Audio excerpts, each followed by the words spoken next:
ბრედ პიტისა და ანჯელინა ჯოლის 18 წლის ქალიშვილმა ვივიენ ჯოლი პიტმა ლოს-ანჯელესის უმაღლეს სასამართლოს ოფიციალურად მიმართა, რათა გვარიდან პიტი ამოიღოს. ესე იგი პიტი ყოფილა პატარა. სასამართლოში წარდგენილი დოკუმენტების მიხედვით მას სურს, რომ მისი ოფიციალური სახელი ვივიენ მარშელინ ჯოლი პიტის ნაცვლად ვივიენ მარშელინ ჯოლი გახდეს.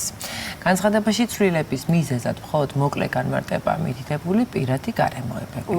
ეს არ არის პირველი შემთხვევა, როდესაც ბრედ პიტისა და ანჯელინა ჯოლის შვილები გვარის შეცვლასთან დაკავშირებით გადაწყვეტილებას იღებენ, თუმცა ვივიენი ამჯერად პროცესს ოფიციალური სამართლებრივი გზით აგრძელებს.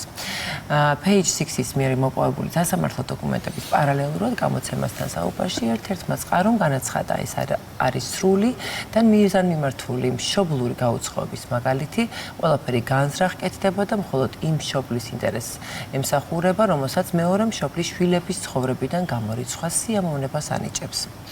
მიმიხვდით ალბათ, სხვა წყარო კი აცხადებს, ბავშვები უკვე დასრულები არიან და საკუთარ გადაწყვეტილებებს თავად იღებენ, რაც პატივისცემას იმსახურებს. თუ ისინი მამასთან დისტანცირებას ირჩევენ, ეს მათ მიერ განცდილი ტკივილისა და გამოცდილების შედეგია. ძალიან რთული ახლა ამ გადასახედიდან იმჟელო რამეზე, თუმცა ხო, მაგრამ ესე გახმაურებული სკანდალები არ ვიცით მამაშვილს შორის ან